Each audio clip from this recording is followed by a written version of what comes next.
കേക്കിൻ്റെ റെസിപ്പി ആയിട്ട് ചെയ്യാൻ വേണ്ടിയിട്ട് പോകുന്നത്. ഇതിലേക്ക് നമുക്ക് ക്രീമൊന്നും ആവശ്യമൊന്നുമില്ല. പക്ഷേ ക്രീമൊന്നും ഇല്ലാണ്ട് തന്നെ നമ്മൾ പാല് വെച്ചിട്ട് ക്രീം പോലെ ഉണ്ടാക്കും. അങ്ങനെയാണ് ഈ കേക്ക് നമ്മൾ റെഡിയാക്കിയിട്ട് എടുക്കുന്നത്. ഇപ്പം നമ്മുടെ വീട്ടിൽ ബർത്ത്ഡേ ഒക്കെ ഉണ്ടാവുമെന്ന് വെച്ചിട്ടുണ്ടെങ്കിൽ ഭയങ്കര സിമ്പിളായിട്ട് വലിയ പൈസ ചിലവൊന്നും ഇല്ലാണ്ട് റെഡിയാക്കിയിട്ട് എടുക്കാൻ വേണ്ടിയിട്ട് പറ്റുന്ന ഒരു കേക്കാന്ന് വെച്ചിട്ടുണ്ടെങ്കിൽ നല്ല സോഫ്റ്റ് ആയിട്ടിരിക്കും. കഴിക്കാൻ വേണ്ടിയിട്ട് ശരിക്കും നല്ല ടേസ്റ്റാണ്. ഓവനൊന്നും ഇല്ലാണ്ട് നമ്മൾ അടുപ്പിൽ വെച്ചിട്ടാണ് ഇത് റെഡിയാക്കിയിട്ട് എടുക്കുന്നത്. അപ്പോൾ നിങ്ങൾ ട്രൈ ചെയ്ത് നോക്കാൻ വേണ്ടിയിട്ട് മറക്കരുത്. പിന്നെ നമ്മൾ മിയ കിച്ചണിൽ ലാസ്റ്റ് ചെയ്തിട്ടുണ്ടായിരുന്നത് വീക്കെൻഡ് വ്ളോഗ് ആയിരുന്നു ചെയ്തിട്ടുണ്ടായിരുന്നത്. കഴിഞ്ഞ ആഴ്ച വീക്കെൻഡ് വ്ളോഗ് ചെയ്തിട്ടുണ്ടായിരുന്നില്ല. അപ്പോൾ ഈ ആഴ്ച വീക്കെൻഡ് വ്ളോഗിൻ്റെ ഒരു വീഡിയോ അപ്ലോഡ് ചെയ്തിട്ടിടാം. അപ്പോൾ നിങ്ങൾ കാണാത്തതുകൊണ്ടെന്ന് വെച്ചിട്ടുണ്ടെങ്കിൽ അതും കൂടിയിട്ട് കാണാൻ വേണ്ടിയിട്ട് മറക്കരുത്. പിന്നെ നിങ്ങളെല്ലാവരും സുഖമായിട്ടിരിക്കുന്നു വിചാരിക്കണം. ഇവിടെ ഞങ്ങളെല്ലാവരും സുഖമായിട്ടിരിക്കണം. ഇവിടെ ഇന്നിപ്പോൾ അത്യാവശ്യം നല്ല തണുപ്പൊക്കെ ഉണ്ട്. പിന്നെ വേറെ പ്രത്യേകിച്ച് വിശേഷമൊന്നുമില്ല. അപ്പോൾ നമുക്ക് ഈ ഒട്ട് സമയങ്ങൾ തന്നെ നമ്മുടെ കേക്ക് നമുക്ക് റെഡി ആക്കിയിട്ട് എടുക്കാം. അപ്പോൾ ഈ കേക്കിൻ്റെ മിക്സിങ് റെഡിയാക്കാൻ വേണ്ടിയിട്ട് ഒരു അരിപ്പ എടുക്കുക. ഇതിലേക്ക് 250 ml മെഷറിംഗ് കപ്പിൽ 1 കപ്പ് മൈദപ്പൊടി. ഇപ്പോൾ നിങ്ങളുടെ അടുത്ത് മെഷറിംഗ് കപ്പ് ഇല്ലാന്ന് വെച്ചിട്ടുണ്ടെങ്കിൽ നിങ്ങൾ ചായ കുടിക്കുന്ന ഗ്ലാസ്സിൽ അളവെടുക്കുക. പിന്നെ അപ്പോൾ ആ ഗ്ലാസ്സിലായിരിക്കണം ബാക്കി എല്ലാത്തിൻ്റെ അളവെടുക്കേണ്ടത്. കാരണം ഇതിലേക്ക് നമ്മൾ പഞ്ചസാര ഓയിലൊക്കെ ചേർക്കണുണ്ടല്ലോ. അപ്പോൾ ആ ഗ്ലാസ്സിൽ അളവെടുക്കുക. ഇനി അടുത്തത് 1 ടീസ്പൂൺ ബേക്കിംഗ് പൗഡർ. ബേക്കിംഗ് സോഡയല്ല ചേർക്കേണ്ടത്, ബേക്കിംഗ് പൗഡർ. ടേബിൾ സ്പൂണിലല്ല, ടീസ്പൂണിൽ. 1/4 ടീസ്പൂൺ ഉപ്പ്. ഇതെല്ലാം കൂടിയിട്ടൊന്ന് മിക്സ് ചെയ്തിട്ടെടുക്കുക. ഇതേപോലെ അരിപ്പയിൽ ഇട്ടിട്ട് മിക്സ് ചെയ്തിട്ടെടുക്കണം. പ്രത്യേകം ശ്രദ്ധിക്കുക. എന്നാൽ മാത്രമേ നമ്മുടെ ബേക്കിംഗ് പൗഡറൊക്കെ ശരിക്കും അങ്ങോട്ട് മിക്സ് ആവുള്ളൂ. ഇനി ഇത് നമുക്ക് ഒരു പ്രാവശ്യം കൂടി ഒന്ന് അരിച്ചിട്ടെടുക്കുക. സാധാരണ നമ്മൾ കേക്ക് ഉണ്ടാക്കുമ്പോൾ ഒരു പ്രാവശ്യമല്ലേ അരിക്കാറുള്ളൂ. പക്ഷേ ഇങ്ങനെ 2 പ്രാവശ്യം അരിച്ചിട്ടെടുക്കുക. അത് കുറച്ചും കൂടി നല്ലത്. നമ്മളിത് അരിക്കുന്നത് എന്തിനാണെന്ന് വെച്ചിട്ടുണ്ടെങ്കിൽ നമ്മുടെ ഈ ബേക്കിംഗ് പൗഡറൊക്കെ ഉണ്ടല്ലോ, അത് ഈ മൈദപ്പൊടിയുടെ കൂടെ ശരിക്കും മിക്സായിട്ട് വരാൻ വേണ്ടിയിട്ടാണ് ചെയ്യുന്നത്. അപ്പോൾ നമുക്കൊരു 2 പ്രാവശ്യം ഒന്ന് അരിച്ചിട്ടെടുക്കുക. അടുത്തത് മിക്സിയുടെ ചെറിയ ജാർ എടുക്കുക. ഇതിലേക്ക് 2 മുട്ട ചേർക്കുക. ഇനി അടുത്തത് ചേർക്കുന്നത് നമ്മൾ മൈദപ്പൊടി എടുത്തിരുന്ന സെയിം കപ്പിൽ തന്നെ 1/2 കപ്പ് ഓയിൽ. ഞാനിവിടെ സൺഫ്ലവർ ഓയിലാണ് എടുക്കുന്നത്. ഏത് ടൈപ്പ് ഓയിലായിരുന്നാലും കുഴപ്പമില്ല. ഓയിൽ ഒറ്റയടിക്ക് ചേർക്കരുത്. ഫസ്റ്റ് നമുക്ക് ഒരു 1/4 ഭാഗം ചേർക്കാം. എന്നിട്ട് നമുക്കൊന്ന് കറക്കിയിട്ട് എടുക്കാം. ഇപ്പോൾ നമ്മൾ മിക്സിയിലിട്ടിട്ട് കറക്കിയെടുത്തിട്ടുണ്ട്. ഇതിൽ നിന്ന് ഒരു 1/4 ഭാഗം ഒന്ന് മാറ്റി വയ്ക്കുക.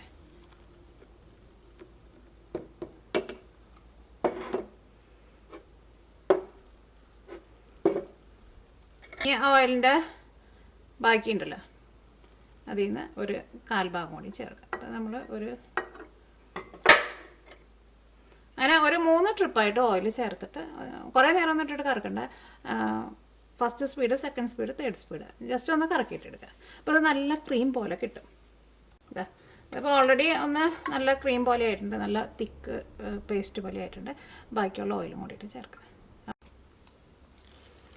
ഞാൻ നോക്കിക്കേ, ഇതിപ്പോൾ നല്ല ക്രീം പോലെ ആയിട്ടുണ്ട്. ഇതങ്ങോട്ട് നീക്കി വയ്ക്കുക. ഇനി ഈ മൈദപ്പൊടിയിലേക്ക് മധുരത്തിന് വേണ്ടിയിട്ട് 3/4 കപ്പ് പൊടിച്ചെടുത്തേക്കണ പഞ്ചസാരയാണ് ചേർക്കുന്നത്. പഞ്ചസാരയും കൂടിയിട്ട് ചേർത്തിട്ട് ഒന്ന് മിക്സ് ചെയ്യുക. ഇനി ഇതിലേക്ക് നമ്മൾ ആ മിക്സിയുടെ ചെറിയ ജാറിലിട്ടിട്ട് മുട്ടയും ഓയിലും കൂടിയിട്ട് കറക്കി എടുത്ത് കഴിയുമ്പോൾ ഫസ്റ്റ് തന്നെ കുറച്ച് മാറ്റി വെച്ചിട്ടുണ്ടായിരുന്നില്ലേ, അത് നമുക്ക് ഇതിലേക്ക് ചേർക്കാം. ഇനി നമ്മൾ മിക്സിയിലിട്ടിട്ട് റെഡിയാക്കി വെച്ചാണ് നമ്മുടെ ക്രീം ഉണ്ടല്ലോ, ഈ ക്രീമും കൂടിയിട്ട് ഇതിലേക്ക് ചേർക്കാം.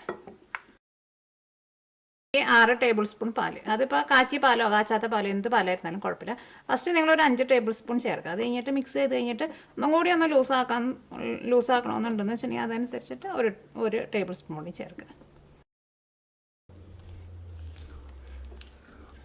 അടിയിൽ നിന്ന് നന്നായിട്ട് മിക്സ് ചെയ്യണുണ്ട്. ചിലപ്പോൾ അല്ലെങ്കിൽ അടിയിൽ മിക്സ് ആവാണ്ട് കിടക്കും. അപ്പോൾ ബാറ്ററി ഇരിക്കണുണ്ട്, ഇതേപോലെ ഇങ്ങനെ ഇരുന്നാൽ മതി ബാറ്ററി. അപ്പോൾ എല്ലാവരും നിങ്ങളൊരു കറക്റ്റ് അളവ് എടുത്തിട്ടുണ്ടെങ്കിൽ നിങ്ങൾക്ക് കറക്റ്റായിട്ട് കിട്ടും. അപ്പോൾ നമ്മുടെ കേക്ക് ഉണ്ടാക്കാനുള്ള മിക്സിങ് റെഡി ആയിട്ടുണ്ട്. ഇത് മിക്സിയിലൊന്നും ഇട്ടിട്ട് കറക്കേണ്ട ആവശ്യമില്ല കേട്ടോ. ഓക്കെ, ഇനി ഇത് നമുക്ക് ബേക്ക് ചെയ്യാൻ വേണ്ടിയിട്ട് ഇത് നമുക്കൊരു പാത്രത്തിലേക്ക് ഒഴിക്കാം. ഈ കേക്ക് ഉണ്ടാക്കുമ്പോൾ ഈ മിക്സിങ് ഒന്നും നമ്മൾ റെസ്റ്റ് ചെയ്യാനൊന്നും വെക്കേണ്ട ആവശ്യമില്ല കേട്ടോ. മിക്സ് ചെയ്ത് ഒഴിക്കാൻ നമുക്ക് ഇത് വെച്ചിട്ട് കേക്ക് റെഡിയാക്കാം.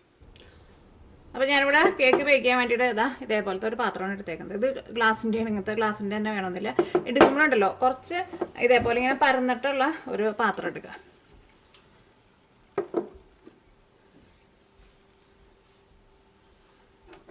അപ്പോൾ ഇനി നമുക്കിതിലേക്ക് കുറച്ച് ഓയിലൊന്നും ഒഴിക്കാം.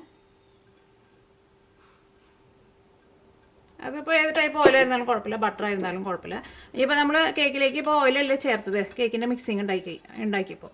അപ്പോൾ നിങ്ങൾക്ക് ബട്ടർ വേണമെന്ന് വെച്ചിട്ടുണ്ടെങ്കിൽ ബട്ടർ ചേർക്കുക. സെയിം അളവിൽ തന്നെ ചേർത്താൽ മതി. ഓയിൽ ഇതിൻ്റെ ഉള്ളിലും സൈഡിലേക്ക് ഒന്ന് തൂത്ത് കൊടുക്കുക. ഇതിലേക്ക് കുറച്ച് മൈദപ്പൊടി ഒന്ന് ഇട്ടിട്ട് ജസ്റ്റ് എല്ലായിടത്തും ആക്കിയിട്ട് ബാക്കി വരുന്ന മൈദപ്പൊടി കുടഞ്ഞ് കളയാം. അപ്പോൾ അതിന് പകരം വേണമെന്ന് വെച്ചിട്ടുണ്ടെങ്കിൽ നിങ്ങൾക്ക് ബട്ടർ പേപ്പർ വെക്കാട്ടെ.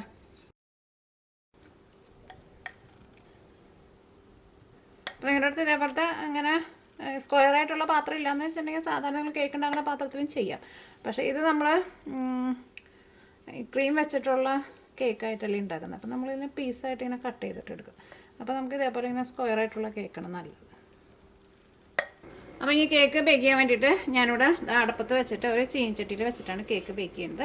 അല്ലെങ്കിൽ നിങ്ങൾക്ക് ഓവനിൽ വെച്ചിട്ട് സാധാരണ നിങ്ങൾ കേക്ക് ബേക്ക് ചെയ്യുന്ന പോലെ ബേക്ക് ചെയ്തിട്ട് എടുക്കുക. ഒരു 375 ഫാരനൈറ്റിൽ, സെൻറ്റിഗ്രേഡിലാണെന്ന് വെച്ചിട്ടുണ്ടെങ്കിൽ ഒരു 265 സെൻറ്റിഗ്രേഡിൽ വയ്ക്കാം. എന്നിട്ട് ഒരു കറക്റ്റ് ടൈം ഒരു ഏകദേശം സാധാരണ നമ്മൾ കേക്കൊക്കെ ബേക്ക് ചെയ്യണ പോലെ ഒരു 40-45 മിനിറ്റ് എടുക്കുക. അത് ഇടയ്ക്ക് നിങ്ങളൊന്ന് ചെക്ക് ചെയ്ത് നോക്കിയാൽ മതി. അത് നമ്മുടെ ചീനച്ചട്ടി നന്നായിട്ട് ചൂടായിട്ടുണ്ട്. ചീനച്ചട്ടി തന്നെ വേണമെന്ന് ഒരു നിർബന്ധമില്ല കേട്ടോ. കുക്കറിൽ വേണമെന്ന് വെച്ചിട്ടുണ്ടെങ്കിൽ കുക്കറിൽ വയ്ക്കുക, അല്ലെങ്കിൽ എന്ത് പാത്രത്തിൽ വേണമെങ്കിലും വയ്ക്കാം. കഴിഞ്ഞ ദിവസം എൻ്റെ അടുത്ത് ആരോ ചോദിച്ചിട്ടുണ്ടായിരുന്നു, ഈ കേടായിട്ടിരിക്കുന്ന നമ്മുടെ നോൺ സ്റ്റിക്കിൻ്റെ പാൻ ഉണ്ടല്ലോ, അതിനകത്ത് വെക്കാൻ വേണ്ടിയിട്ട് പറ്റുമെന്ന്. അതിനകത്ത് എന്തിനു വേണമെങ്കിലും വയ്ക്കാം. നമ്മുടെ ചീനച്ചട്ടി നന്നായിട്ട് ചൂടായിട്ടുണ്ട്. ഇതിലേക്ക് നമുക്കൊരു ബേസ് വയ്ക്കാം. പക്ഷേ നമ്മൾ വെക്കുന്ന പാത്രം എന്തിലാണ് വെക്കണമെന്ന് വെച്ചിട്ടുണ്ടെങ്കിൽ അത് നന്നായിട്ടൊന്ന് ചൂടാക്കണം. ചൂടാക്കാൻ വേണ്ടിയിട്ട് പറയുമ്പോൾ തീ ഭയങ്കരമായിട്ട് കൂട്ടി വെച്ചിട്ട് എന്താ പറയുക, നമ്മൾ ഈ വെക്കുന്ന ഈ പാത്രത്തിൽ പുക വരരുത് കേട്ടോ. പുക വന്നിട്ടുണ്ടെന്ന് വെച്ചിട്ടുണ്ടെങ്കിൽ നമ്മുടെ കേക്കിന് ഉറപ്പായിട്ടും പുകച്ചൊക്കെ വരും, അല്ലെങ്കിൽ കൈപ്രസം വരും. അപ്പോൾ ഒരു മീഡിയം ഫ്ലെയിമിൽ വെച്ചിട്ട് ഒരു 7-8 മിനിറ്റ് എടുത്തിട്ട് നമ്മളിങ്ങനെ കൈ വെച്ച് നോക്കുമ്പോൾ നന്നായിട്ട് ഇങ്ങനെ ചൂട് വന്നിട്ടുണ്ടാവും. അപ്പോൾ നല്ല ചൂട് വരുന്നുണ്ട്. അപ്പോൾ നോക്കി അതൊട്ടും പുകയൊന്നും വന്നിട്ടില്ല കേട്ടോ. അത് നിങ്ങൾ കേക്ക് ഉണ്ടാക്കുമ്പോൾ പ്രത്യേകം ശ്രദ്ധിക്കേണ്ടത്. ഒരു മീഡിയം ഫ്ലെയിമിൽ വയ്ക്കുക. തീ ഒരുപാട് കൂട്ടി വയ്ക്കരുത്. കൂട്ടി വെച്ചിട്ടുണ്ടെങ്കിൽ അടിഭാഗം കരിഞ്ഞു പോകും. ഇനി നമുക്ക് നമ്മുടെ കേക്ക് റെഡി ആകുമ്പോഴേക്ക് നമുക്ക് ഇതിലേക്കുള്ള ക്രീം റെഡി ആക്കിയിട്ട് വയ്ക്കാം. അപ്പോൾ ഞാനിവിടെ 250 ml മെഷറിംഗ് കപ്പിൽ 1.5 കപ്പ് പാലിനെടുക്കുന്നത്, 4 ടേബിൾ സ്പൂൺ പഞ്ചസാര, 2.5 ടേബിൾ സ്പൂൺ മൈദപ്പൊടി. മൈദപ്പൊടിക്ക് പകരം കോൺഫ്ലോർ വേണമെന്ന് വെച്ചിട്ടുണ്ടെങ്കിൽ കോൺഫ്ലോർ ചേർക്കുക. ഇതെല്ലാം കൂടിയിട്ട് നന്നായിട്ടൊന്ന് മിക്സ് ചെയ്യുക.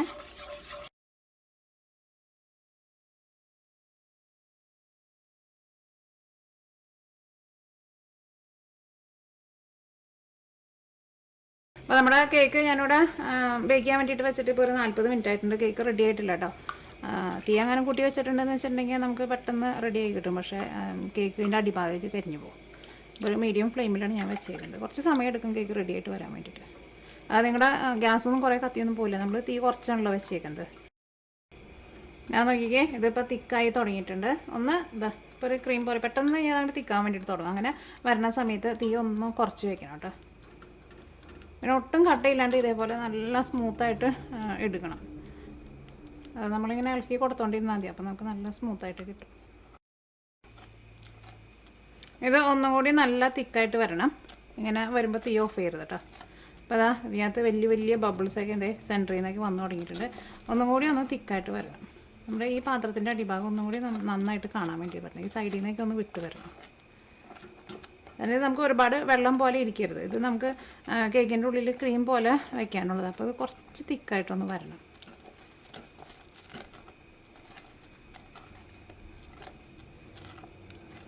ഇതിങ്ങനെ സൈഡിൽ നിന്ന് അടിയിൽ നിന്നൊന്നും ഇളക്കിയില്ലാന്ന് വെച്ചിട്ടുണ്ടെങ്കിൽ ഇതൊക്കെ അടിയിൽ പിടിക്കും കേട്ടോ. പിന്നെ ചൂടാറി കഴിഞ്ഞ് കഴിയുമ്പോൾ അടിയിൽ സൈഡിലൊക്കെ പിടിച്ചേക്കുന്നതൊക്കെ ഇതിൻ്റെ കൂടെ അങ്ങോട്ട് ചേർന്നിട്ട് കളറൊക്കെ അങ്ങോട്ട് മാറിപ്പോകും.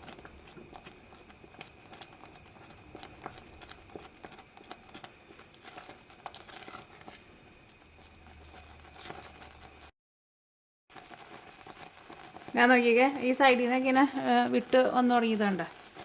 അങ്ങനെ വരണം. ഇത് അത്യാവശ്യം നോക്കിക്കേ നല്ല തിക്കായിട്ടുണ്ട്. നമ്മളിങ്ങനെ ഇളക്കുമ്പോഴായിരുന്നാലും ഇതിൻ്റെ അടിഭാഗം നമുക്ക് ശരിക്കും നന്നായിട്ട് കാണാൻ വേണ്ടിയിട്ടുണ്ട്. കണ്ടോ, ഇതേപോലെ ഇങ്ങനെ വരണം. ഇനി നമുക്ക് തീ ഓഫ് ചെയ്യാം.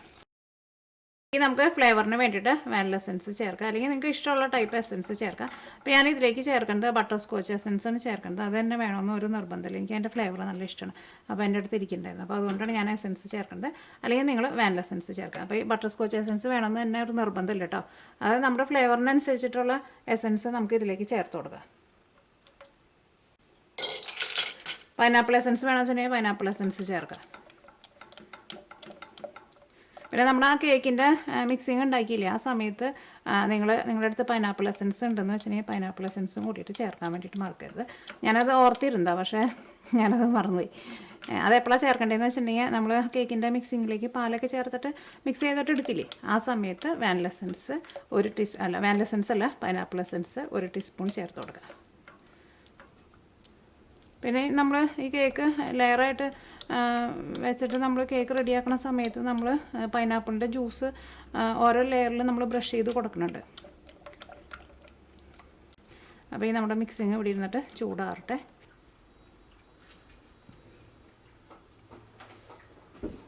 ഞാൻ നോക്കിക്കേ, നമ്മുടെ കേക്ക് റെഡി ആയിട്ടുണ്ട്. അപ്പോൾ കേക്ക് റെഡി ആയിട്ട് വരാൻ വേണ്ടിയിട്ട് 1.5 മണിക്കൂറായിട്ട് എടുത്തത്. ഈ കുട്ടി വെച്ചിട്ടുണ്ടെങ്കിൽ കേക്കിൻ്റെ അടിഭാഗം കരിഞ്ഞു പോകും, പ്രത്യേകം ശ്രദ്ധിക്കുക. കേക്ക് നല്ല സോഫ്റ്റായിട്ട് നന്നായിട്ട് പൊന്തി വന്നിട്ടുണ്ട്.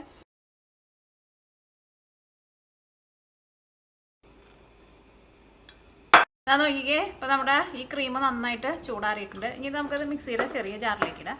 നന്നായിട്ട് ചൂടാറണം കേട്ടോ. നന്നായിട്ട് ചൂടാറി കഴിഞ്ഞ് കഴിയുമ്പോൾ ഫ്രിഡ്ജിൽ വെച്ചിട്ട് ഒന്ന് തണുപ്പിച്ചിട്ട് വേണം എടുക്കാൻ വേണ്ടിയിട്ട്. ഇനി ഇതിലേക്ക് 3 ടേബിൾ സ്പൂൺ പാൽപ്പൊടി ചേർക്കാം. അതേപോലെ ടേബിൾ സ്പൂണിൽ നിറച്ചെടുക്കണം. ഞാൻ നോക്കിക്കേ, ഇപ്പോൾ ഇത് നല്ലൊരു ക്രീം പോലെ ആയിട്ടുണ്ട്.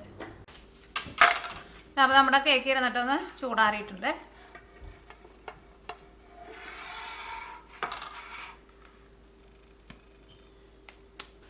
ഈ കേക്ക് നമുക്കൊരു 3 ലെയറായിട്ടൊന്ന് കട്ട് ചെയ്തിട്ടെടുക്കാം.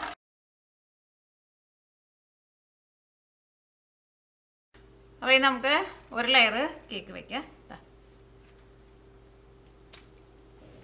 ഇതിലേക്ക് ബ്രഷ് ചെയ്ത് കൊടുക്കാൻ വേണ്ടിയിട്ട് ഞാനിവിടെ പൈനാപ്പിൾ ജ്യൂസ് എടുത്തിട്ടുണ്ട്. ഒന്നല്ലെങ്കിൽ നിങ്ങൾ പൈനാപ്പിൾ കട്ട് ചെയ്തിട്ട് ജസ്റ്റ് കൈ കൊണ്ട് നന്നായിട്ട് പിഴിഞ്ഞിട്ട് അതിൻ്റെ ഉള്ളിൽ നിന്ന് നീരെടുക്കുക. അല്ലെങ്കിൽ പൈനാപ്പിൾ ജ്യൂസ് നമുക്ക് കടയിൽ നിന്ന് വാങ്ങാൻ വേണ്ടിയിട്ട് കിട്ടും. അങ്ങനെ ആയിരുന്നാലും കുഴപ്പമില്ല. ഇതിലേക്ക് ക്രീം റെഡിയാക്കിയിട്ട് വെച്ചിട്ടില്ലേ, ഇതാ ഈ ക്രീം നമുക്ക് ഇതിൻ്റെ മുകളിലേക്ക് വയ്ക്കാം.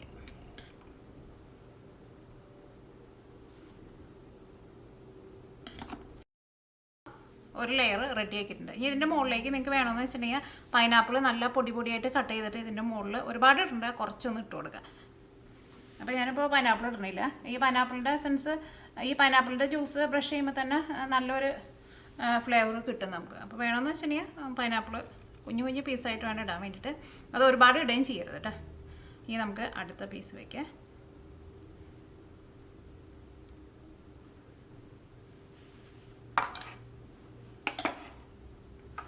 അത് നമ്മൾ നേരത്തെ ചെയ്ത പോലെ തന്നെ പൈനാപ്പിൾ ജ്യൂസ് ഒന്ന് ബ്രഷ് ചെയ്ത് കൊടുക്കുക.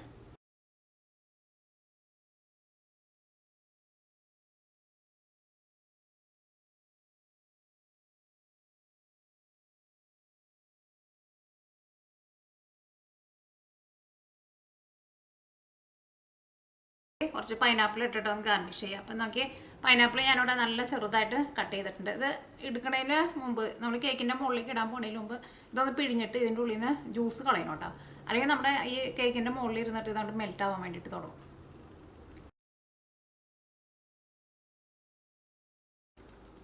അപ്പോൾ നമുക്ക് കേക്ക് നമുക്കൊന്ന് കട്ട് ചെയ്ത് നോക്കാം.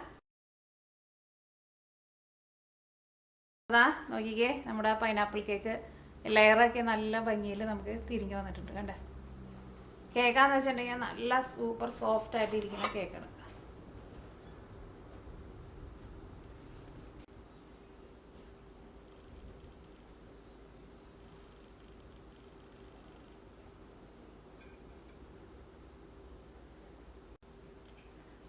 അപ്പോൾ നിങ്ങളെല്ലാവരും ട്രൈ ചെയ്ത് നോക്കുക. ഉറപ്പായിട്ട് നിങ്ങൾക്ക് നല്ല ഇഷ്ടമാവും. പിന്നെ നമ്മൾ ആ ക്രീം ഉണ്ടാക്കുമ്പോൾ ഞാൻ പറഞ്ഞിട്ടുണ്ടായിരുന്നില്ലേ, അത് അത്യാവശ്യം നന്നായിട്ടൊന്ന് തിക്കായിട്ട് വരണം കേട്ടോ.